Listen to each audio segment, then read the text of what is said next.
बिस्मिल्लाहिर्रहमानिर्रहीम। अस्सलाम वालेकुम नाज़रीन, मैं हूं इरफान हाशमी और आपको प्रोग्राम में खुशामदीद कहता हूं।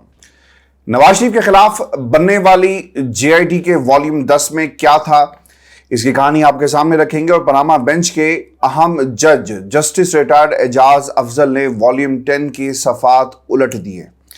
मरीम नवाज, जो कि इमरान खान के खिलाफ पूरी सियासत ही अकामे पर कर रही थी और मगरमच्छ के आंसू बहाते हुए कहती थी कि बेटे से तनख्वाह ना लेने पर मुंतखब वज़ीर आज़म को घर भेज दिया गया, नाअहल कर दिया गया।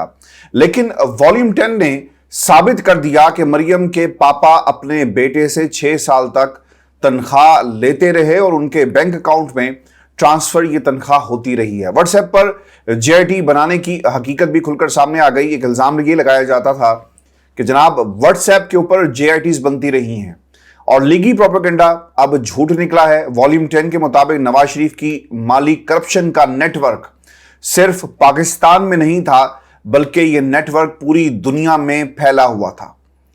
व्यूअर्स, एक तरफ वॉल्यूम 10 के बेनकाब होने की बातें, तो दूसरी तरफ चीफ जस्टिस और सुप्रीम कोर्ट के इख्तियारात कम करने वाले वज़ीर आज़म और उसकी टीम के लिए बड़ा कटहरा सच चुका है। और ये पाकिस्तान में सुप्रीम कोर्ट और पाकिस्तान के चीफ जस्टिस उमर अता बंदयाल की सरबराही में अब 8 रुकनी बेंच हुकूमती बिल के खिलाफ समाअत करने जा रहा है।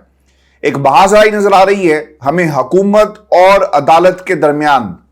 बाज़ लोगों की ये कोशिश थी और ख्वाहिश थी कि चीफ जस्टिस ऑफ पाकिस्तान को अंडर प्रेशर लाकर अपनी मर्जी की कानून साजी पार्लियामेंट में की जाए, पार्लियामेंट का फ्लोर इस्तेमाल किया जाए और बाद में कहा जाए कि देखो पार्लियामेंट पर हमला किया जा रहा है और जो फैसले पार्लियामेंट में होंगे इसे इम्यूनिटी हासिल है, लिहाजा अगर तुमने किसी पर तौहीन अदालत लगाने की भी कोशिश की तो याद रखना तौहीन अदालत एक पर नहीं लगेगी बल्कि पूरी पार्लियामेंट पर लगेगी। ये मोड ऑफ एक्शन था, लाइन ऑफ एक्शन था जो अपनाया गया, लेकिन अब ये तदबीर उल्टी पड़ गई है और चीफ जस्टिस ऑफ पाकिस्तान पीछे नहीं हटे, बल्कि बहुत तेजी के साथ ये फैसला किया गया कि चीफ जस्टिस ऑफ पाकिस्तान के अगर इख्तियारात को कम किया जाएगा तो वो खामोश नहीं बैठेंगे बल्कि वो मैदान में आएंगे। व्यूअर्स, आपको भी बताएं कि जो वॉल्यूम 10 का ये जो पेंडोरा बॉक्स खुल चुका है ना, इससे हम बात का आगाज करेंगे क्योंकि बाज लोग ये कहते थे कि पाकिस्तान में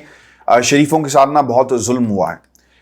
जज साहब जो उस बेंच का हिस्सा थे उन्होंने तमाम राज खोल कर रख दिए हैं और अक्सर हमारे प्लेटफॉर्म के ऊपर भी और पाकिस्तान में सोशल मीडिया पर यह बहस छिड़ती रही है, प्रोग्राम्स में लोग बात करते रहे कि जनाब वॉल्यूम 10 को खोल दें, आपको पता चल जाएगा कि इस वॉल्यूम 10 में असल में है क्या। बाज़ लोगों का शायद ये ख्याल था कि वॉल्यूम 10 में इस खानदान ने पाकिस्तान की फौज के बारे में, एस्टेब्लिशमेंट के बारे में कुछ ऐसे बातें कही हैं जिन्हें नहीं खोला गया और ये सालमियत का मसला था और किसी ने रिक्वेस्ट की होगी ना कि जनाब इसे मत खोलना, इसलिए नहीं खोला गया। लेकिन बात टोटल उल्ट निकली है और इनकी करप्शन, इनके लेन देन के मामला इस वॉल्यूम 10 में छुपे हुए हैं। वॉल्यूम 10 में शरीफ खानदान के मुख्तलिफ ममालिक में माली मामला के सबूत मौजूद हैं।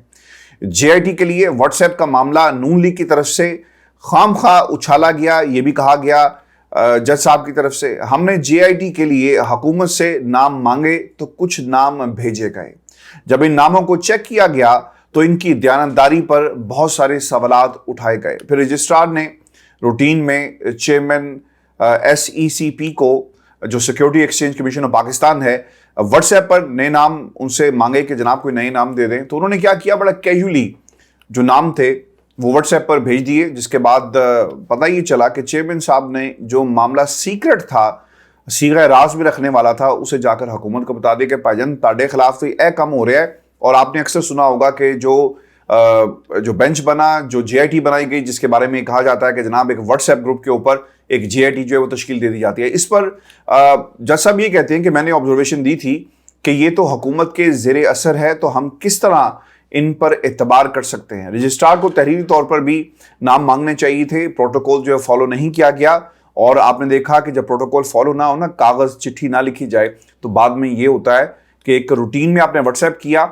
जिसका एक पूरे का पूरा बयानिया बनाया गया कि जनाब उस JIT में ऐसा कुछ नहीं था। जस्टिस कोसा और जस्टिस गुलजार के बारे में एक बात कही गई है। वो ये कहते हैं कि पनामा के पहले फैसले में नवाज शरीफ को कसूरवार ठहरा दिया, इन दोनों जजेस ने कहा कि नवाज शरीफ की असम्बली में तकरीर और कतरी खत सब कुछ जो है वो गलत है। आपको याद होगा कि नवाज शरीफ ने असम्बली के फ्लोर पर एक तकरीर की थी और कहा था कि जनाब ये हैं वो ज़राए, और उसके बाद एक तूफ़ान भी आया कि पार्लियामेंट के फ्लोर पर खड़े होकर आप अगर ये बातें करेंगे और फिर कतरी खत का एक आपने जवाब पेश किया तो इसकी जस्टिफिकेशन अदालत में नवाज शरीफ के वकला की तरफ से नहीं दी गई थी। जब मैं 3 रुकनी बेंच का सरबराह बना तो नून लीग की जानिब से मिठाई तकसीम की गई और नून लीग हमेशा से मिठाइयाँ तकसीम करती रही है। दौरान समाअत अकामा और कंपनी से मुआहदे सामने आए जिसे वकला ने तस्लीम किया, यानी नवाज शरीफ साहब के वकील तस्लीम कर चुके कि जनाब ये अकामा हमारा है, और नवाज शरीफ साहब जो हैं वो तनख्वाह भी लेते रहे हैं। तनख्वाह नवाज शरीफ के अकाउंट में आती रही लेकिन इसको जाहिर नहीं किया गया। इंतहाई अहम नुकता जज साहब की तरफ से उठाया गया है और वही कहते हैं कि कानून कहता है कि कागजात जमा कराते वक्त जब आपने कागजात नामजदगी जमा करवाने हो तो उस वक्त क्या होता है, उस वक्त पिछले साल यानी जून तक असासे जाहिर करने हैं। तनख्वाह जनवरी 2013 में वापस की गई मगर जून 2012 को तनख्वाह ले रहे थे जो जाहिर नहीं की गई, यानी तनख्वाह जेब में जा रही थी। मरियम झूठ बोलती हैं, अल्लाह करे इस वक्त वो उम्रा कर रही हैं, सऊदी अरब में मौजूद है, अपने गुनाहों से तौबा करें, और जो झूठ बोलती रही शायद अल्लाह ताला उनके इन झूठों पर भी पर्दा डाले और उन्हें रास्ते पर लेकर आए, क्योंकि ये झूठ बोले गए हैं। बार बार ये बयानिया बनाया गया, ये उम्रा करके भी आ जाएंगे ना तब भी ये झूठ बोलने से बाज नहीं आएंगे। फिर वो ये कहते हैं, और इंतहाई अहम इंकशाफ ये किया गया कि तनख्वाह जाहिर करना भूल गए थे, ये भी नहीं कहा गया। होता है ना कि ये जज साहब को कह रहे थे कि sir we are really sorry और हमें मालूम नहीं था कि हमें इसे भी जाहिर करना है, लिहाजा दरगुजर करें और हम इसको जाहिर कर देते हैं। अगर JIT के सामने ये बात रखी जाती तो जज साहब ये कहते हैं कि फिर मामला बदल सकते थे और फिर हम इसका एक नए सिरे से जायज़ा ले सकते थे, लेकिन ऐसा भी नहीं हुआ। मैं किसी की भी सारी ज़िंदगी के लिए नाअहली के ख़िलाफ़ हूँ। ये एक बात कही गई है जज साहब की तरफ से कि इस किस्म की नाअहली जो है वो नहीं होनी चाहिए। ताहयात नाअहली नहीं बनती थी, लेकिन उनकी ताहयात यानी नवाज शरीफ साहब की ताहयात नाअहली जो हुई है। कदरी ख़त एक मफरूज़ा था जिसको नवाज शरीफ साबित ना कर सके। उन्होंने कहा कि जब असल दस्तावेज़ JIT में लाई गई तो मामला खुला। 2006 में कैलबरी फॉन्ट कमर्शियल ही नहीं था जब इसे इस्तेमाल किया गया। मरीम नवाज ने दस्तावेज़ को जाली कहा तो मामला मुतनाज़े होने पर हमने इसे छोड़ दिया। कैलबरी फॉन्ट के हवाले से मैं आपको बात बता दूं, यानी जो डीड थी वो बाद में तैयार की गई थी और जब जो तारीख डाली गई वो उस वक्त की थी जब इसे कमर्शियल पर्पस के लिए इस्तेमाल ही नहीं किया गया। मुझे हैरत इस बात की है कि इस बयान के बाद जो इस जज की तरफ से जस्टिस एजाज अफजल साहब जो है इनकी तरफ से दिया गया, क्या इस्लामाबाद हाई कोर्ट जो है अब वो हरकत में आएगी? क्योंकि आपको याद है ना कैलबरी फॉन्ट के ऊपर इसी अदालत के अंदर मरीम नवाज को रिलीफ मिला था और बार बार ये कहा गया कि नहीं जी, अगर ये मरीम खुद भी कह देना कि जायदाद उनकी है तो ये भी आपने साबित करना है। और फिर इरफान कादिर साहब जो बार बार ये बात करते रहे कि जनाब ये कैलबरी फॉन्ट के बड़े चर्चे हुए, बहुत बातें कही गई, उसके बारे में भी हम आपके सामने हकाइक रखेंगे। तो अब आप हकाइक बता दें। ये वो जज है जिसने फैसला सुनाया और ये उसकी रुदात है जो उसने इंकशाफात किए। वो ये कहता है कि जनाब कैलबरी फॉन्ट कमर्शियल नहीं था, लेकिन इसके ऊपर भी मामले को तनाज़ा जो है मुतनाज़े बनाने की कोशिश की गई, हमने इसे छोड़ दिया। इसी दौरान अकामा सामने आ गया और इसमें एक मुआहिदा कंपनी आ गई। कंपनी में नवाज शरीफ को बोर्ड ऑफ गवर्नर्स का चेयरमैन बनाकर 10,000 दरहम माहवार तनख्वाह मुकर्रर हो गई। शुरू से ये 2006 तनख्वाह यानी जनवरी 2013 तक नवाज शरीफ के अकाउंट में जाती रही, यानी 2006 से 2013 तक की तनख्वाह नवाज शरीफ के अपने अकाउंट में गई है। नवाज शरीफ के वकला ख्वाजा हारिस और सलमान अकरम से पूछा गया तो दोनों ने इस बात को तस्लीम कर लिया। अब सलमान अकरम राजा साहब जो है ना पाकिस्तान में टेलीविजन चैनल्स पर बैठे हुए हैं और वो बार बार 90 दिन की बात कर रहे हैं। सुप्रीम कोर्ट ऑफ पाकिस्तान के नोटिस के हवाले से पावर्स की बात कर रहे हैं। तो बहुत ही अच्छा हो इस हवाले से भी, अगर आपने इतना सच बोल लिया और आज आप on the right side of the history खड़े हैं तो कौम को बताएं कि सलमान अकरम राजा साहब बताएं कौम को कि उस वॉल्यूम 10 के अंदर और जो जज साहब ने बातें कही हैं इसमें कितनी हकीकत है और क्या इन्होंने उस तनख्वाह के मामले को तस्लीम किया था या नहीं किया था। तनख्वाह निकलवाई नहीं गई लेकिन निकलवाने का इख्तियार रखते थे, ये भी कहा गया, और वो उन्हीं की मलकियत थी। अगर ये नवाज शरीफ की मलकियत नहीं थी तो बेटे को लाखों धर्म कैसे वापस कर दिए?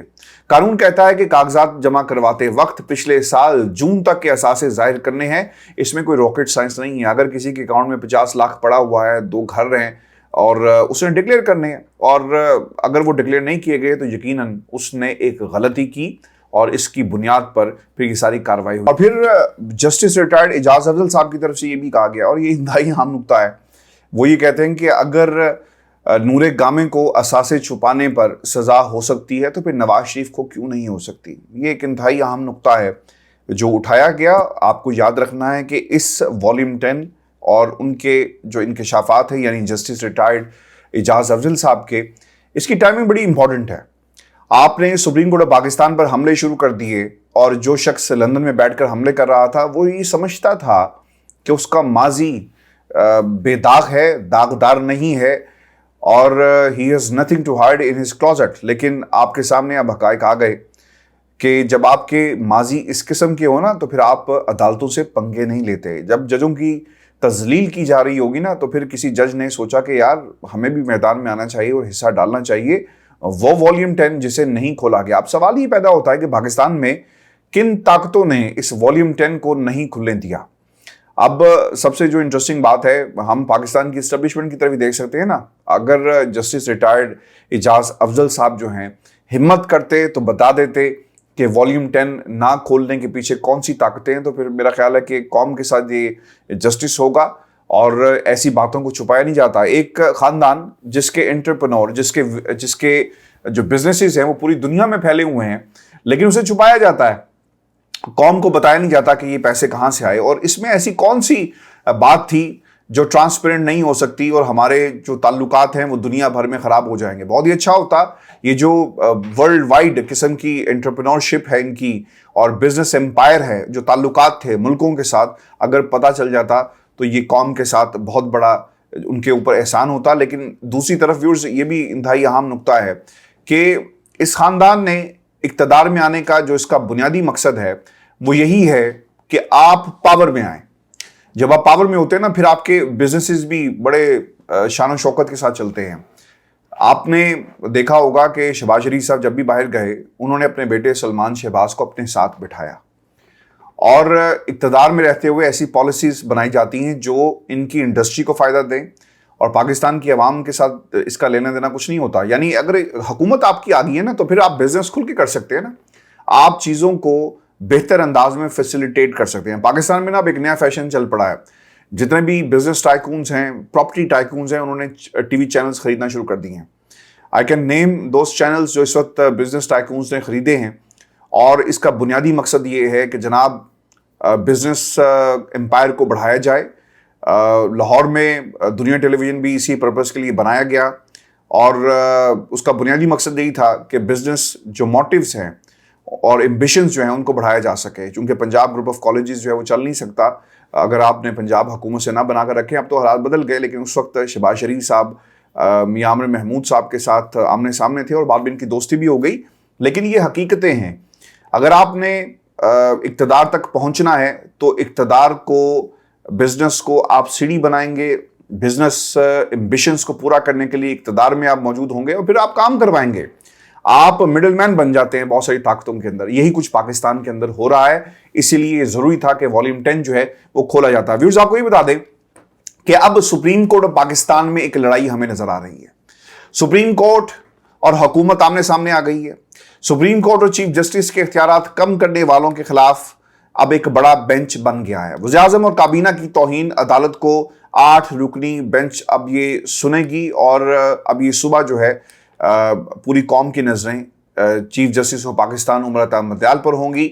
Supreme court practice and procedural 2023 के खिलाफ दरखास्तें समाअत के लिए मुकर्रर हो गई हैं, और supreme court practice and procedural bill के खिलाफ दरखास्तों की समाअत के लिए चीफ जस्टिस की सरबराही में 8 रुकनी बेंच जो है वो तश्कील दिया गया है, जो 13 अप्रैल बरोज़ जुमा यानी सुबह जो है 11 बजे दिन इसकी समाअत करेगा। बाकी जजेस जो इस बेंच में शामिल हैं उनके मैं नाम आपके सामने रख देता हूँ। Justice Ijazul Ahsan, justice Munib Akhtar, justice Mazahar Naqvi, justice Muhammad Ali Mazhar हैं, और जस्टिस आयशा मलिक भी बेंच का हिस्सा होंगी। और इसके अलावा जस्टिस हसन अजहर रिजवी और जस्टिस शाहिद वहीद भी बेंच में शामिल हैं। Supreme court practice and procedural bill के खिलाफ 4 दरखास्तें जो हैं वो अदालत उज़्मा में दायर की गई थी और बिल के खिलाफ दरखास्तें एडवोकेट ख्वाजा तारिक रहीम और दीगर ने दायर की। इसमें चौधरी गुलाम हुसैन साहब भी शामिल हैं और मेरी उनसे बात भी आज हो रही थी और उन्होंने कल भी मुझे बताया था कि वो सुप्रीम कोर्ट ऑफ पाकिस्तान जो है वो जा रहे हैं। अब वफाकी हुकूमत ने ये जो कौमी असम्बली और सेनेट से इसे मंजूर करके तौसीक के लिए सदर पाकिस्तान को भेजा था। सदर आरिफ अलवी ने बिल नज़रसानी के लिए वापस स्पीकर को भेजा था और 2 रोज़ पहले हुकूमत ने supreme court practice and procedural bill को पार्लियामेंट के मुश्तरका इजलास से मंजूर करवा लिया था और दोबारा सदर को भेज दिया था। व्यूअर्स, इन दोनों खबरों की टाइमिंग बहुत ही अहम है, याद रखिएगा। वॉल्यूम 10 बेनकाब होने का ताल्लुक भी नवाज शरीफ के केस से है और चीफ जस्टिस के इख्तियारात कम करने से मुतल्लिक बिल के खिलाफ बड़े बेंच की तश्कील का ताल्लुक भी नवाज शरीफ के केस से है, क्योंकि नया बिल इसलिए मंजूर कराया गया ताकि नवाज शरीफ के केसेस के खिलाफ अपील दायर करके इस केस को बुनियाद से ही ख़त्म कर दिया जाए। और अब दोनों सूरतों में अगर कोई बड़ा फैसला आता है तो क्या नवाज शरीफ के केसेस की माफ़ी और वापसी की उम्मीद फिर दम तोड़ जाएगी और क्या चीफ जस्टिस को डील के लिए मजबूर करने की तमाम अफवाहें दम तोड़ जाएंगी। अब मैं आपके सामने ये जो जज साहिबान जिनका नाम मैंने आपके सामने रखा, अब आप देखेंगे कि इस बेंच के खिलाफ भी एक महाज आराई होगी। अगर आप गौर करें इस पूरे बेंच में जो लोग शामिल हैं, यानी इन्होंने आपको स्कैंडल निकालना है जस्टिस मुनीब अख्तर का भी, ठीक है, और फिर जस्टिस मज़ाहिर नकवी की जैसा ऑडियो वीडियो आ गई वो भी आपके सामने है, फिर जस्टिस मोहम्मद अली मज़हर हैं, जस्टिस आयशा मलिक, जस्टिस हसन असर रिजवी और जस्टिस शाहिद वहीद, इन्होंने भी इख्तलाफी नोट जो है वो लिखा था। अच्छा, इसमें इख्तलाफी नोट जिन्होंने इलेक्शन के हवाले से लिखा है उन्हें शामिल नहीं किया गया, जिसमें जस्टिस अतरमिल्ला शामिल हैं, मंदोखेल शामिल हैं, मंसूर अली शाह साहब शामिल हैं, उनको शामिल नहीं किया गया। अच्छा, मामला यहाँ पर ये है कि ये वो जज साहिबान हैं जिनके बारे में यानी एक दो को निकालकर कंट्रोवर्सी मौजूद नहीं है और हमने अता तारड़ को एक ट्वीट करते हुए देखा कि जनाब एक ही जहन के जजेस जो हैं वो शामिल कर लिए गए। तो भाई जजेस कहाँ से लेकर आए? ये जो 8 रुकनी बेंच है इसमें वो 4 जजेस शामिल नहीं हैं, इनमें 2 जजेस वो भी शामिल नहीं है जिनके बारे में आप बात करते रहे। तो फिर जजेस कहाँ से आएंगे? जाती उम्रा में अगर कोई हाउस ऑफ शरीफ में कोई बेहतर ऑप्शन मौजूद है तो फिर आप चीफ जस्टिस ऑफ पाकिस्तान से रुजू कर लें। बिलावल के खानदान में कोई ऑप्शन मौजूद है बता दें।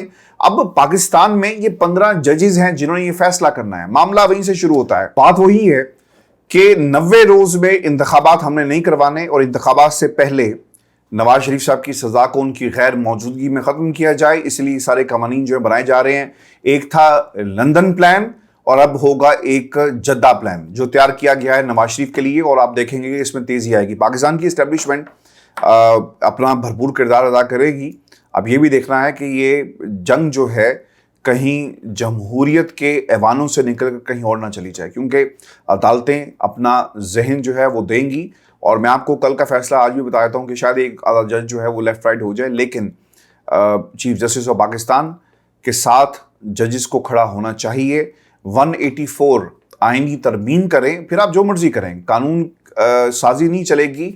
आइन के अंदर आपको एक अमेंडमेंट लेकर आना पड़ेगी और ये इनकम्प्लीट पार्लियामेंट ये काम जो है नहीं कर सकती। खान साहब हर रोज़ ज़मान पाक में वर्कर्स के साथ बैठकर अफ्तारी करते हैं और आज भी इन्होंने जो खिताब किया, ऑब्वियसली जब अफ्तारी का वक्त होता है तो लोगों को दीन के साथ कनेक्ट करना और दीनी बात करना और पाकिस्तान की कौम को सही रास्ता दिखाना, जिस तरह लीडर बिहेव करते हैं इसी तरह ही होता है ना। अब मरियम के साथ किसी ने सेल्फियाँ तो नहीं तुलवानी, या उसके जूतों के या उसके कपड़ों की तारीफ तो नहीं करनी, या फिर बताया जाए एक प्रोटोकॉल दिया जाए, या चार्ट तो नहीं बनानी। This is so unfortunate. ये इतना अनफॉर्चुनेट है कि पाकिस्तान में हमें कोई रोल मॉडल नहीं नज़र आता। इनके बच्चे शहजादे शहजादियों की तरह जो है वो बाहर निकलते हैं और लोग उससे एक्सपेक्ट ये करते हैं कि लोग उनकी के पीछे चले। भाई ऐसे नहीं होगा। आपको पाकिस्तान की आवाम के साथ जो है वो बैठना पड़ेगा, उनका दुख सुख जो है वो बांटना पड़ेगा, तभी जो है वो कौमें आगे जाती हैं और लोग आपको लीडर तस्लीम करते हैं। खान साहब ने कुछ बातें कही, वो ये कहते हैं कि इज़्ज़त कमानी है तो सच्चाई इंसाफ करने वाली खुसूसियत होनी चाहिए। इज़्ज़त का ताल्लुक पैसों से नहीं होता, सच्चाई और इंसाफ से होता है। बहुत पैसे जी शरीफ ख़ानदान के पास, हाउस ऑफ जरदारी के पास कितनी की इज़्ज़त है पूरी कौम जो है वो जानती है। चाहता हूँ कि आप सब लीडर बने, اللہ نے سب کو اشرف المخلوقات بنا کر بھیجا. لیڈر بننے کے لیے سب سے پہلے صادق اور امین ہونا چاہیے. دیکھیں یہ سچائی جو ہے نا یہ آپ کے اپنی ذات سے شروع ہوتی ہے. آپ اپنی ذات کو اگر دھوکہ دیں گے تو بات آگے نہیں بڑھے گی. بڑا آدمی بننے کے لیے آپ کو اپنے آپ سے سچ بولنا پڑتا ہے اور ایک راستہ اختیار کرنا پڑتا ہے جس کی طرف خان صاحب نے اشارہ کیا. اور پھر آ جا کرنا نواز شریف صاحب کا ذکر جو ہے وہ آ ہی جاتا ہے. بڑے بزدل آدمی تو نواز شریف بن سکتا ہے, لیڈر نہیں. میں نواز شریف کا نام نہیں لینا چاہتا تھا, بس مثال دینا چاہتا تھا. بہت شکریہ خان صاحب. ویئرز جی آج کا شو تھا ہمارا. اپنے کمنٹس بھیجیے گا, چینل کو ضرور سبسکرائب کریں. اجازت دیجیے, اللہ نے کے بعد.